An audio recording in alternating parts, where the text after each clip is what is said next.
하나님의 율법에는 많은 규례와 율례들이 있습니다. 사실 그 많은 규례와 율례를 우리가 다 온전하게 지킨다는 것은 거의 불가능에 가까운 일이죠. 그래서 사도 바울은 우리가 율법으로는 의인이 없나니 하나도 없다고 그랬어요. 그러니까 우리의 율법을 지켜가지고 하나님 앞에 의인이라고 여김을 받을 자는 한 사람도 없다는 겁니다. 이 얘기는 율법 안에 들어있는 규례와 율례를 온전히 지킬 수 있는 자가 없다는 뜻이죠. 그만큼 모든 법을 완벽하게 지킨다는 것은 어렵다는 얘기입니다. 그래서 하나님께서 우리에게 주신 또 다른 법이 있는데 그것이 바로 절기법과 제사법입니다. 너희가 최소한 절기를 잘 지키고 제사를 합당하게 하나님 앞에 드린다면 비록 율법에 있어서 너희가 조금은 흠이 있을지라도 죄의 문제를 해결할 수 있다는 거예요. 무엇으로 해결합니까? 제사법으로 해결할 수가 있는 거죠. 그리고 하나님의 은혜로부터 우리가 멀어지지 않도록 하나님의 은혜를 우리가 늘 기억하게 하는 것입니다. 무엇으로? 절기법을 통해서 우리가 하나님의 은혜를 그때마다 기억하고 기념하는 것이죠. 그래서 절기법과 제사법은 은혜의 법이라고 말할 수 있습니다. 최소한 절기를 잘 지키고 제사법을 잘 지키는 것만 가지고도요, 이스라엘 백성들이 가나안 땅에 들어가서 가나안 백성들에게 동화된다든지 그들이 섬기고 있는 우상 종교에 흡수가 되어버린다든지 하나님의 백성으로서의 자기 정체성을 상실하는 그런 일들은 절대로 일어나지 않을 것이라는 겁니다. 그러니까 결국은 이스라엘이 나중에 부패하고 타락하고 결국 하나님의 심판을 받게 된 것은 그들이 최소한 하나님 앞에 이 제사법과 절기법만 잘 지켰어도 절대로 그런 일이 일어나지 않았을 것입니다. 이 최소한의 법조차도 그들이 제대로 지키지 못했기 때문에 결국 버림받는 일들을 경험하게 된 것이죠. 하나님께서는 이 절기와 제사법을 통해서 하나님의 백성이 자기 정체성을 가지고 세상 속에서 어떻게 구별된 삶을 살아갈 수 있는지를 훈련시키시고 가르치시기를 원했던 겁니다. 이스라엘이 반드시 지켜야 되는 3대 절기가 있습니다. 우리가 잘 알고 있는 것처럼 유월절과 맥추절과 초막절입니다. 이 세 절기는 모두가 다 출애굽 사건과 깊은 관련을 가지고 있죠. 먼저 유월절은 하나님께서 이스라엘 백성들을 애굽에서 해방시키고 그들을 바로의 손에서 구원해내신 그 사건을 기억하고 기념하는 절기라고 할 수 있고요. 맥추절은 애굽에서 나온 이스라엘 백성들이 가나안 땅에 들어가기까지 광야에서 40년 생활을 보내는데 그 40년 동안 하나님께서 함께 하시면서 그들을 돌보시고 그들을 축복하신 그 사건을 기억하고 기념하는 절기가 바로 맥추절입니다. 그리고 초막절은 하나님이 약속하신 땅 가나안 땅에 그들이 들어가게 하시고 그 땅을 차지하게 하신 것을 기억하고 기념하는 절기라고 할 수 있죠. 그러니까 이 세 절기가 모두가 다 출애굽 사건과 연결이 되어져 있고요. 이 절기를 지킴으로써 그들은 하나님의 은혜를 기억하고 또 하나님 앞에 감사하며 그들이 하나님의 백성이라는 자기 정체성을 확립할 수 있도록 하셨다는 겁니다. 그리고 계절적으로 추수 때와 관련이 있습니다. 유월절은 겨울 보리를 추수하는 시기고요. 또 맥추절은 여름 보리 추수를 시작으로 해서 밀을 추수하기까지의 시기고 또 초막절은 올리브와 포도 열매를 수확하는 시기입니다. 모두가 다 손의 수고의 열매를 거두는 시기에 이 세 절기가 지켜졌던 거죠. 여러분들 우리가 밥 안 먹고 사는 사람이 있습니까? 나는 산소 같은 여자라 이슬만 먹고 삽니다. 여러분 그거는요 그냥 하는 소리고요. 아무리 이슬을 먹고 사는 여자라도 밥은 먹고 살아야 됩니다. 식량이 없이 살 수 없잖아요. 하나님이 우리에게 주시는 구원의 은혜는 영적인 은혜라고 한다면 우리가 먹고 사는 은혜는 하나님이 우리에게 우리의 육체를 위해서 주신 은혜라고 할 수 있습니다. 모든 사람이 다 수고한다고 해서 수고의 열매를 다 먹고 살아가는 건 아닙니다. 열심히 노력하는데도 일이 안 풀리고 하는 것마다 안 돼서 먹고 사는 것 자체가 힘든 사람들도 많이 있죠. 그러나 우리가 애쓰고 수고하는 대로 하나님께서 우리 굶기지 아니하시고 먹을 것 주시고, 근데 여기서 말하는 먹을 것이라고 하는 게 일용할 양식이라고 하는 것이 꼭 먹는 것만을 의미하지는 않습니다. 우리가 어떻게 밥만 먹고 삽니까? 옷도 입고 살아야 되고 자녀들 교육도 시켜야 되고 또 사랑구실하려면 우리가 마땅히 필요한 것들이 있지 않습니까? 이 모든 것들을 우리가 수고의 열매로 하나님이 주시는 은혜로 우리가 먹고 살아가는데 어려움이 없도록 하시겠다는 거죠. 이 모든 것이 하나님의 은혜임을 아는 것이 은혜요. 그것을 알고 하나님 앞에 감사하는 것이 은혜라고 하는 것입니다. 부모와 자식 간에도요, 철이 일찍 든 자식들은요, 부모의 은혜를 압니다. 그래서 부모 속 안 썩이려고 많이 애를 쓰고요. 또 자식으로서 내가 받은 은혜에 대하여 부모에게 자식으로서의 마땅한 도리를 하기 위해서 노력을 하지요. 근데 철없는 자식들은요, 나이를 먹어도 부모의 은혜를 깨닫지를 못해요. 그 은혜를 깨닫지 못하니까 사랑구실을 잘 못합니다. 그래서 결국은 자녀가 부모에게 자녀의 도리를 제대로 못하는 그런 부끄러운 상황이 펼쳐지게 되는 겁니다. 10계명을 보면은 5번째 계명이 뭐예요? 내 부모를 공경하라는 법입니다. 하나님께서 하나님의 백성에게 주시는 10개의 계명, 이것은 하나님의 백성이 이건 마땅히 해야 될 거예요. 이것은 율법의 내용과는 또 더 다릅니다. 규례와 율례와는 조금 더 달라요. 이거는 하나님이 주시는 법의 정신인 거죠. 그 가운데 사람과의 관계 속에서 첫 번째 계명이 부모를 공경하라는 거예요. 그런데 이 부모 공경은 다른 계명들과 달리 약속이 있는 계명입니다. 너희가 부모를 공경하면 내가 너희에게 이런 복을 주겠다. 2가지 복을 약속해 주셨는데 하나는 장수의 복을 주셨고 또 하나는 형통의 복을 약속해 주셨어요. 자녀된 자들은 장수의 복과 형통의 복을 누리시려거들랑 부모를 공경하셔야 됩니다.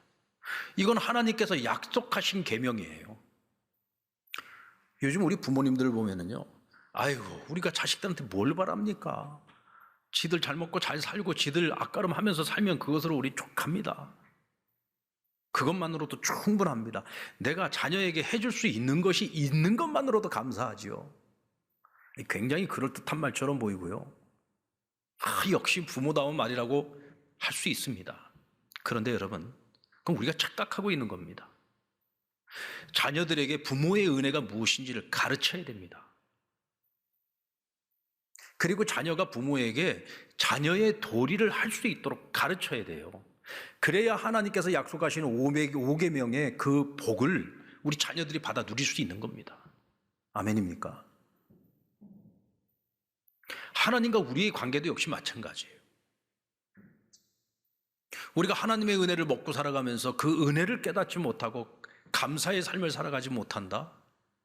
그것은 곧 하나님께서 우리에게 약속하신 그 축복의 약속을 우리가 스스로 잃어버리도록 만드는 거죠.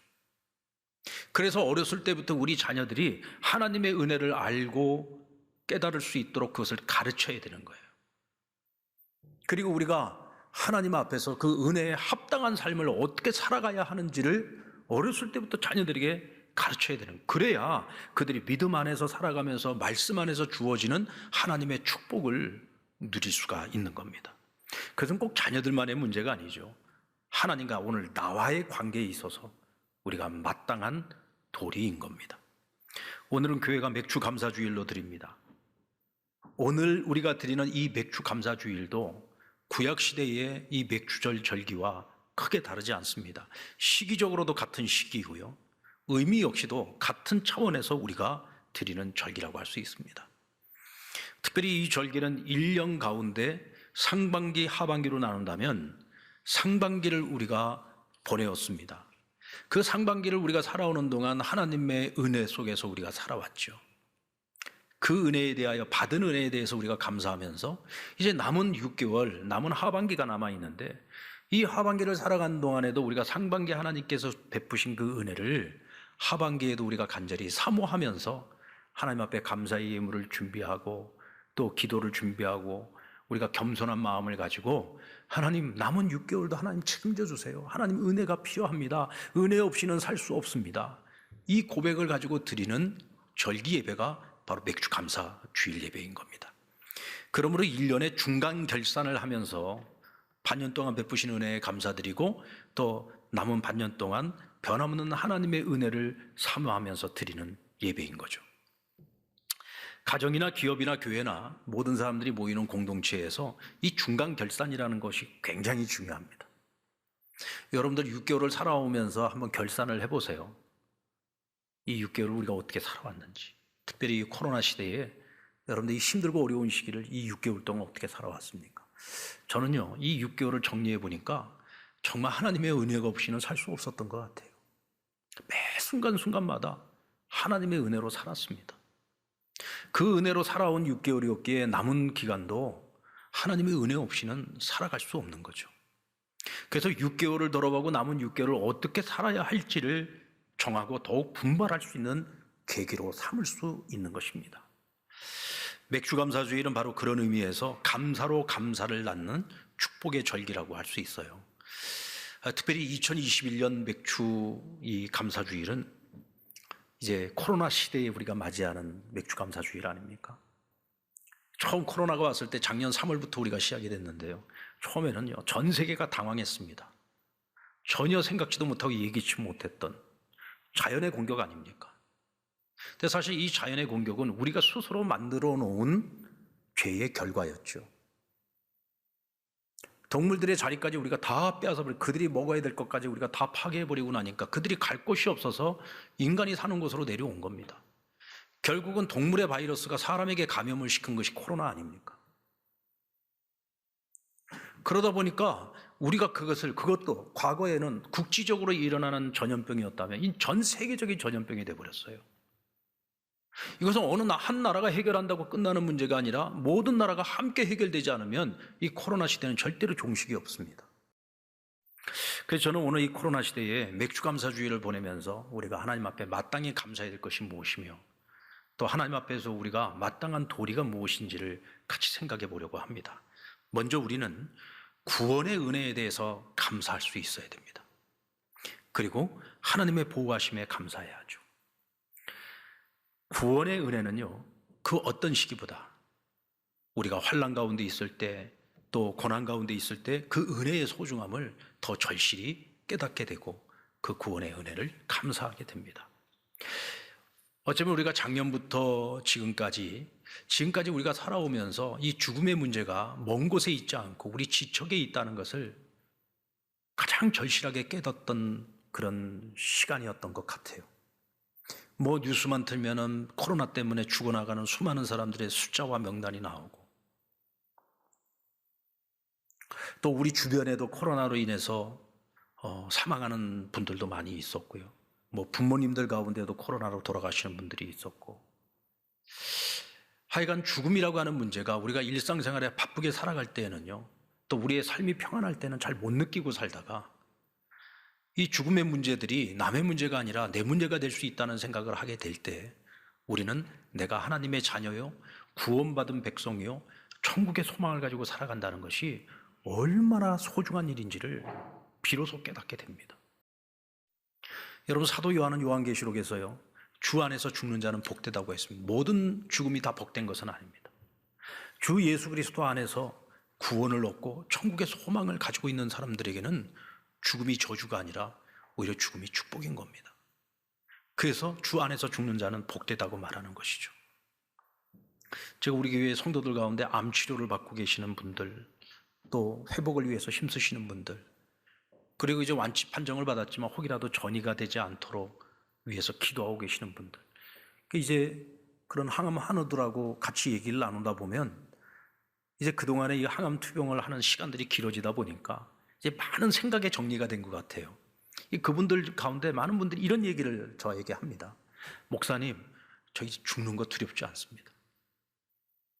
죽는 거 두렵지 않대요. 왜냐하면 죽음의 사선을 넘어왔거든요. 죽을 수도 있었던 그런 순간들을 지나온 겁니다. 그러고 보니까 이제는 죽음이 두렵지 않습니다. 이제 내가 죽어도 저는 이제 천국에 간다는 확신이 있기 때문에 난 구원받은 하나님의 자녀이기 때문에 죽는 것 자체에 대한 두려움은 없습니다. 하나님 앞에 갔을 때 생명의 멸류관이 주어지지 않겠습니까? 그런데 한 가지 아쉬운 게 있습니다. 제가 죽음의 사선을 넘으면서 지금까지 살아온 날들을 돌아보니까 믿는 자로서 하나님 앞에서 너무 부끄러운 삶을 살아왔다는 거예요. 그래서 하나님께서 나에게 덤으로 시간을 주신다면 덤으로 살아가는 남은 시간만큼이라도 하나님 앞에서 덜 부끄러운 모습으로 살고 싶다는 겁니다.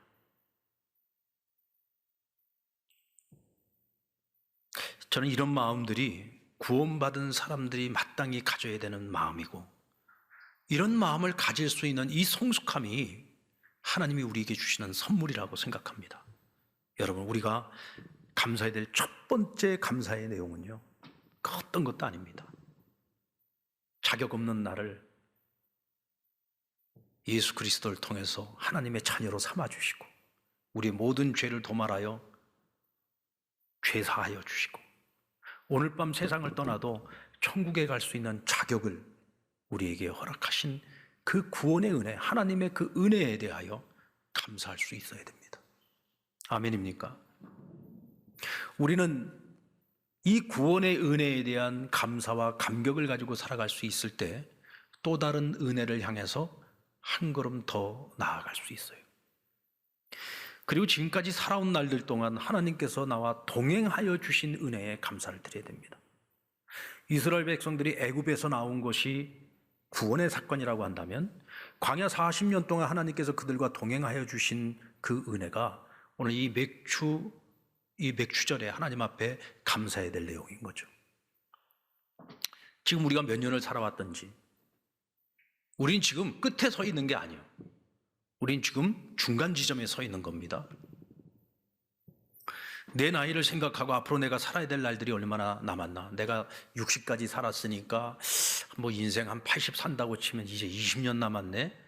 여러분 1년 남았는지 20년 남았는지 어떻게 합니까? 그거를 헤아리고 계산을 한다는 거, 이것 자체가 추측 불가죠. 우리가 끝을 어떻게 합니까? 그래서 지금 내가 서 있는 이 자리는 항상 중간 지점인 겁니다.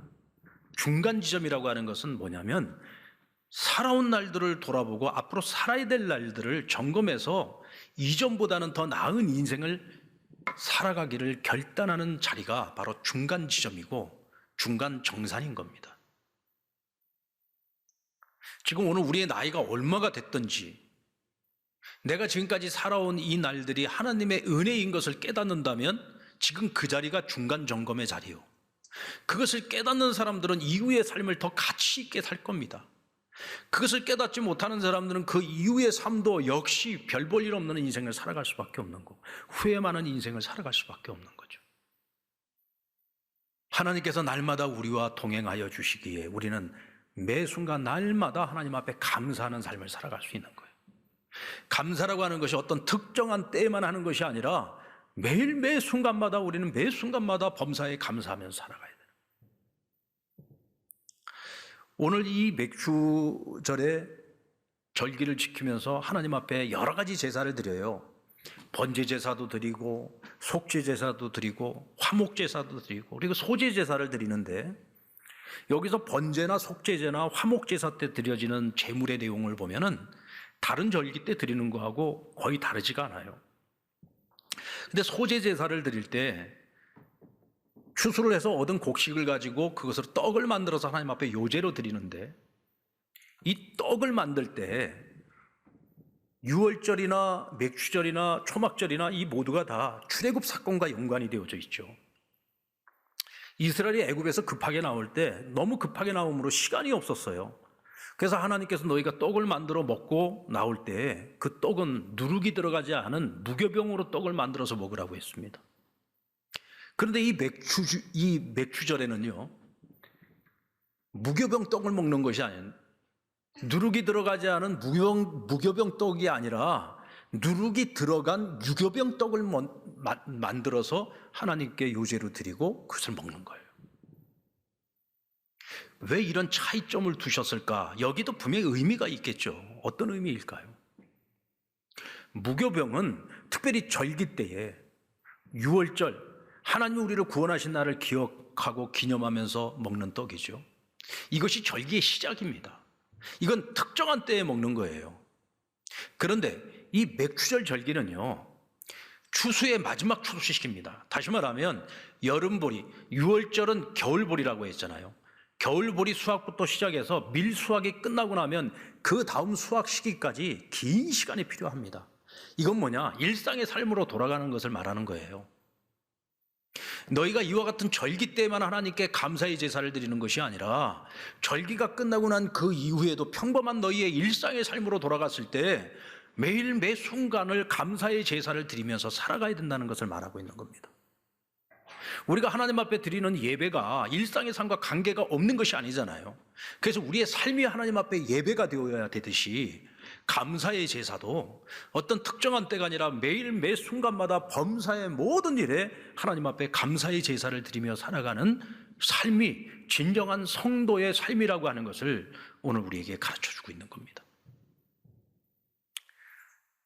여러분들, 이번 맥주감사주일은 하나님이 우리의 중간 점검 시기에 우리 자신의 삶을 돌아보며 우리가 얼마나 하나님께 감사가 부족한 삶을 살았는지를 깨닫게 해주시는 거예요. 점검하게 하시는 거예요. 그리고 일상의 삶 속에서, 이 절기를 지나고 일상의 삶 속에서 우리는 이번 기회를 통해 매일매일을 감사의 제사의 삶을 살아갈 수 있기를 주의 이름으로 축원합니다. 그리고 맥주절의 하이라이트는요, 사회적 약자인 이웃들과 함께하는 절기, 그 절기의 즐거움을 같이 나누라는, 함께 나누라는 겁니다. 특정한 사람들만 누리는 추수의 기쁨이 아니라 모든 사람이 함께 누리는 축제가 되어야 된다는 거죠. 21절로 22절의 말씀 같이 한번 읽어볼까요? 시작. 이날에 너희는 너희 중에 성회를 공포하고 어떤 노동도 하지 말지니 이는 너희가 그 거주하는 각처에서 대대로 지킬 영원한 규례니라. 맥주절기는 어떤 노동도 하지 말랍니다. 주로 노동은 누가 많이 합니까? 주인이 많이 합니까? 그 집에 종이 많이 합니까? 종들이 노동을 많이 하잖아요. 근데 이 기간에는 그 집에 어느 누구도 노동을 하지 말라 그랬어요. 다시 말하면 종들에게도 자유의 시간을 주는 거예요. 쉼의 시간을 주는 거고요. 이 추수의 축제에 함께 참여해서 이 추수의 기쁨, 하나님이 주시는 은혜를 함께 누리는 그 즐거움을 같이 나누라는 것입니다. 22절 말씀에 보면은요, 너희 땅에 곡물을 벨 때에 밤 모퉁이까지 다 베지 말고 떨어진 것을 줍지 말고 그것을 가난한 자와 거류민을 위하여 남겨두라. 나는 너희 하나님 여호와니라 그랬어요. 추수를 하는데 반 모퉁이에 있는 이 곡식들은 베지 말라는 거예요. 그냥 놔두라는 겁니다. 또 이삭을 줍는데 이삭을 줍는 과정에서 떨어지는 것들이 있잖아요. 그건 다시 줍지 말라는 거예요. 그냥 떨어진 채로 놔두라는 거예요. 왜 그것을 놔두라고 하시는 걸까요? 그 동네에 가난한 사람들이 있어요. 그 동네에 우거하는 자들이 있어요. 누군가가 돌봐주지 않으면 먹고 살 수 없는 사람들이 있습니다. 추수가 끝나고 나면 그들이 밭에 와서 타작마당에 와가지고 떨어져 있는 이삭들을 줍는 거예요. 떨어진 이삭을 주워서 몇 끼의 식사를 준비하는 것이고요. 또 배지 않은 그 이삭들을 베어서 그들의 식탁에도 추수의 기쁨이 넘치게 하는 겁니다. 은혜를 같이 나누는 거죠. 그런데 그런 삶을 살아갈 수 있는 사람은 어떤 사람이냐? 모든 것이 하나님의 은혜인 것을 깨닫는 사람들만이 나누고 베풀 수 있는 거예요. 하나님이 베푸시는 은혜이기 때문에 나만의 은혜가 아니라 모든 사람들과 함께 나누는 은혜여야 되는 거고, 함께 나눌 때 우리는 공생과 상생의 길을 걸어갈 수 있고 모두가 행복해질 수 있는 길을 걸어갈 수 있는 것입니다. 오늘 저는 그 사명이 우리 믿는 사람 한 사람에게 있다고 생각합니다. 이건 뭔 대단하게 큰 사람이 해야 될 일이지라고 생각할 것이 아니라 우리 각자의 삶의 자리에서 우리 한 사람 한 사람이 그와 같은 삶을 살고자 애를 쓴다면 하나님께서 우리에게 더 많은 감사의 조건을 주실 것이고, 감사가 더 많은 감사를 낳을 것이고, 더 많은 사람들을 행복하게 만들 겁니다. 그렇게 감사가 넘치고 모든 사람들을 행복하게 만드는 저와 여러분들이 되기를 주의 이름으로 축원합니다.